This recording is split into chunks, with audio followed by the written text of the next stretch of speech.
Halo, Assalamualaikum warahmatullahi wabarakatuh.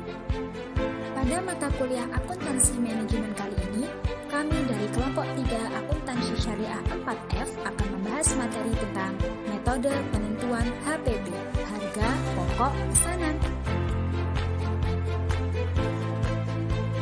Berikut adalah nama-nama kelompok kami: Sri Wahyuni, Puji Lestari, Dwi Arya Mandana, Elda Permata Anastasia.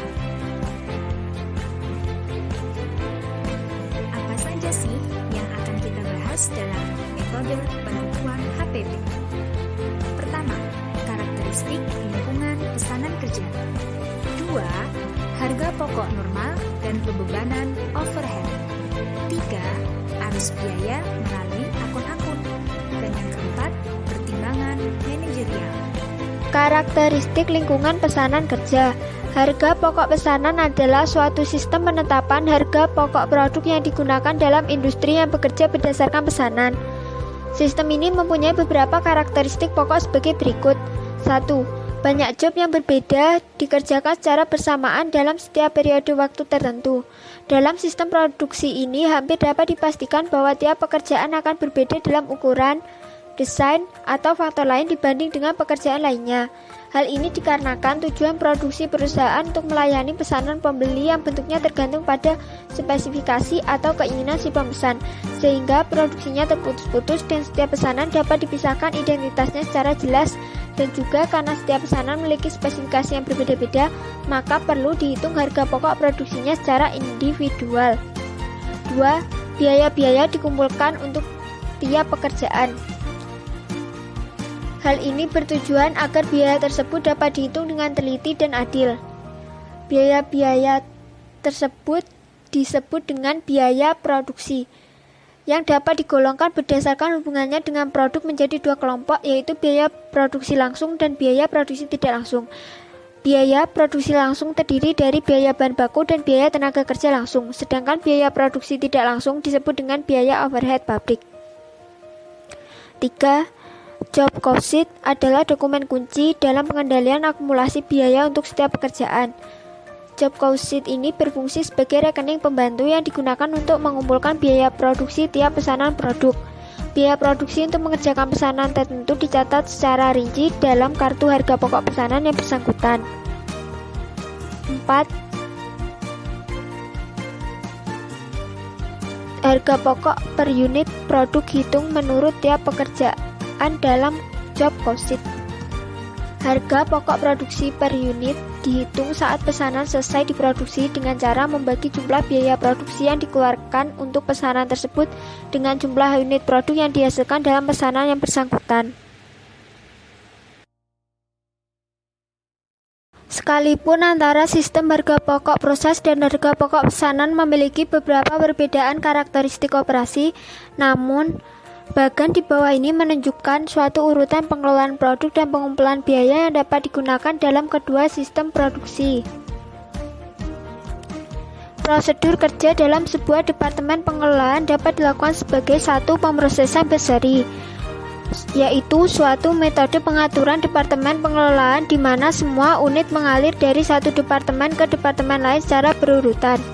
2. Pemrosesan paralel, yaitu metode pengaturan departemen pengelolaan di mana setelah tahapan proses tertentu unit-unit produk dapat dipindahkan melalui pengelolaan yang berbeda dari yang sebelumnya secara bersamaan. Berikut bagan arus fisik barang jasa. Pertama, dilakukan pembelian bahan baku dan penyimpanan bahan baku. Setelah itu terjadi proses pengelolaan bahan baku menjadi barang jadi. Barang jadi itu kemudian disimpan dalam gudang barang jadi, kemudian dijual ke pelanggan. Biaya produksi langsung yaitu biaya tenaga kerja langsung yang terdiri dari operator mesin, buruh pabrik, dan lain-lain.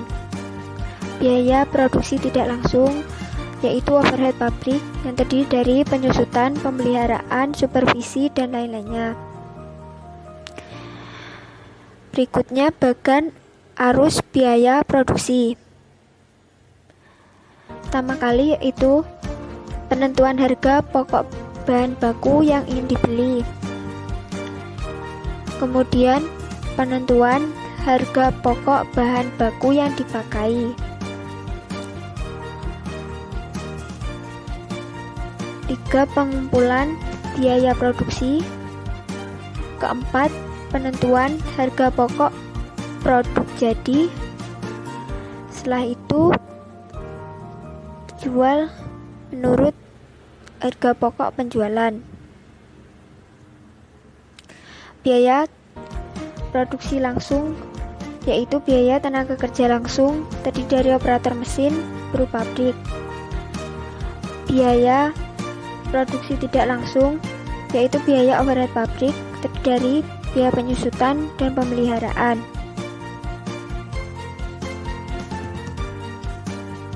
Harga pokok normal dan pembebanan biaya overhead. Yang pertama, harga pokok normal.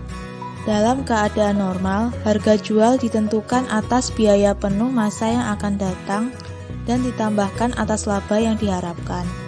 Yang kedua, pembebanan biaya overhead. Biaya overhead meliputi semua biaya yang terjadi di pabrik selain biaya bahan baku dan tenaga kerja langsung.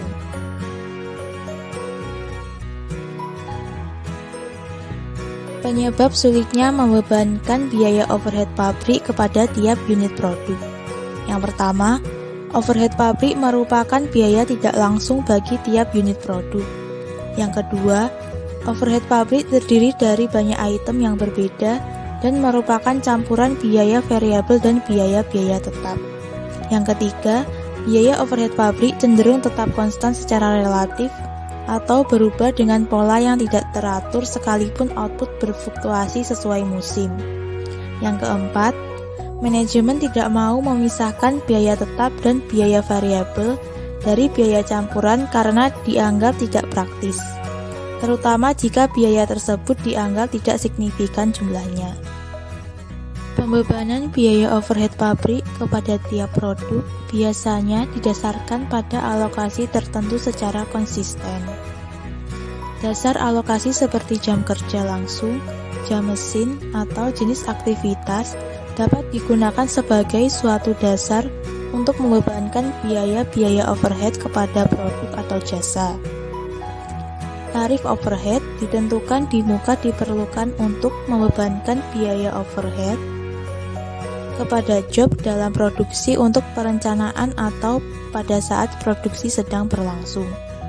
Jika overhead ditentukan di muka dialokasikan berdasarkan estimasi jam kerja langsung, maka tarifnya per satuannya dapat dihitung dengan menggunakan formula estimasi biaya overhead dibagi dengan estimasi jam kerja langsung. Pada akhir periode diperlukan perhitungan biaya yang sesungguhnya dibebankan pada tiap produk. Realisasi biaya overhead ini disebut overhead terpakai. Tarif overhead per jam kerja dapat ditetapkan di muka berdasarkan jumlah jam tenaga kerja langsung yang dialokasikan dengan menggunakan formula biaya overhead sesungguhnya dibagi dengan jam kerja langsung. Dalam perkembangan terakhir, untuk mengalokasikan biaya overhead dikenal activity-based costing, yaitu suatu metode dua tahap yang membentuk kumpulan biaya untuk tiap kegiatan utama dalam suatu organisasi. Biaya-biaya overhead kemudian dibebankan menurut kegiatan-kegiatan utama ini. Dalam suatu activity-based costing, dasar alokasi overheadnya biasa disebut cost driver. Faktor-faktor yang harus dipertimbangkan dalam memilih dasar pembebanan yang dipakai. Yang pertama, harus diperhatikan jenis biaya overhead pabrik yang dominan jumlahnya dalam departemen produksi. Yang kedua, harus diperhatikan sifat-sifat biaya overhead pabrik yang dominan dan eratnya hubungan sifat-sifat tersebut dengan dasar pembebanan yang akan dipakai. Yang ketiga, menghitung tarif biaya overhead pabrik setelah tingkat kapasitas yang akan dicapai dalam periode anggaran ditentukan. Kemudian, keuntungan dari penggunaan tarif overhead yang ditentukan di muka. Yang pertama, para manajer akan lebih suka bila sistem akuntansi dapat memberikan informasi untuk menilai pekerjaan-pekerjaan yang harus diselesaikannya sebelum periode akuntansi berakhir. Yang kedua, bila menggunakan tarif overhead sesungguhnya, pengaruh faktor-faktor musim dalam biaya overhead atau dalam dasar alokasi dapat menghasilkan fluktuasi tarif overhead. Yang ketiga, dapat menyederhanakan pencatatan rekor. Selanjutnya adalah arus biaya melalui akun-akun. Penentuan umum tujuan perusahaan merupakan pembuatan keputusan tingkat yang paling tinggi. Untuk mencapai tujuan tersebut, manajer membuat suatu perencanaan. Manajemen produksi adalah salah satu bagian dari bidang manajemen yang mempunyai peran dalam mengkoordinasikan berbagai kegiatan untuk mencapai tujuan. Untuk mengatur kegiatan, sangat diperlukan pembuatan keputusan-keputusan yang berhubungan dengan usaha untuk mencapai tujuan, agar barang yang dihasilkan sesuai dengan apa yang direncanakan. Mari kita lihat tabel. Setiap perusahaan akan memiliki tujuan umum dan tujuan khusus. Tujuan-tujuan tersebut akan dibuat suatu perencanaan. Perencanaan tersebut akan dituangkan dalam laporan akuntansi keuangan dan laporan akuntansi manajemen. Sumber dari kedua laporan tersebut berasal dari data akuntansi biaya. Hasil dari laporan tersebut akan dipergunakan untuk mengevaluasi perencanaan. Jika terjadi penyimpangan terhadap perencanaan, maka manajer akan mengambil tindakan untuk melakukan penyesuaian operasi perusahaan. Pengendalian seperti ini akan dilakukan oleh manajer secara periodik atau sesering mungkin. Jika laporan akuntansi keuangan dan laporan akuntansi manajemen dinilai sudah relevan untuk mewujudkan tujuan dari perusahaan, maka akan dilakukan operasi dan akan menghasilkan hasil yang sesungguhnya, yang sesuai dengan rencana dan tujuan. Ketika membahas arus biaya, maka kita akan berbicara tentang cara memperlakukan biaya dari titik tempat biaya tersebut timbul hingga pada titik tempat mereka diakui sebagai beban pada laporan laba rugi. Kepentingan utama dalam sistem perhitungan biaya pesanan adalah arus biaya produksi. Berikut adalah skema suatu bisnis. Yang pertama, perusahaan akan membeli bahan baku atau barang dagangan yang nantinya akan dijual kembali. Lalu, bahan baku tersebut akan diolah kembali sehingga menghasilkan nilai tambah. Barang yang sudah jadi tersebut akan dijual, sehingga mereka dapat menghitung harga pokok penjualan. Dan nantinya setelah terjual akan menghasilkan persediaan akhir. Arus persediaan di neraca. Bagaimana cara kita menghitung persediaan bahan baku, persediaan barang dalam proses, dan persediaan barang jadi? Mari kita mulai. Yang pertama adalah persediaan bahan baku. Caranya adalah dengan menjumlahkan persediaan awal bahan baku dengan pembelian. Maka akan dihasilkan bahan baku yang tersedia untuk produksi. Lalu kita kurangi dengan bahan baku yang akan ditransfer ke BDP, sehingga akan dihasilkan persediaan akhir bahan baku. Selanjutnya adalah persediaan barang dalam proses. Caranya, persediaan awal BDP ditambah dengan bahan baku yang ditransfer dari BB, ditambah tenaga kerja langsung, ditambah overhead pabrik, maka akan dihasilkan total biaya produksi. Lalu dikurangi barang yang sudah siap dan ditransfer ke BJ, sehingga akan menghasilkan persediaan akhir barang dalam proses. Yang terakhir adalah persediaan barang jadi.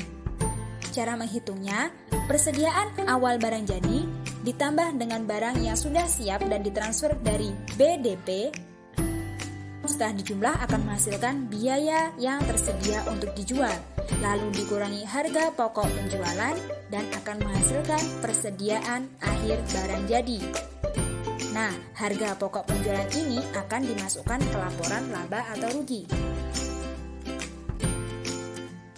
Pertimbangan manajerial. Pemisahan biaya tetap dan variabel dapat menggunakan pertimbangan manajerial. Pertimbangan manajerial digunakan memperhatikan beberapa faktor, yaitu 1. Pengalaman manajer. 2. Potensi kesalahan. 3. Pengaruh pertimbangan yang salah terhadap keputusan yang berkaitan.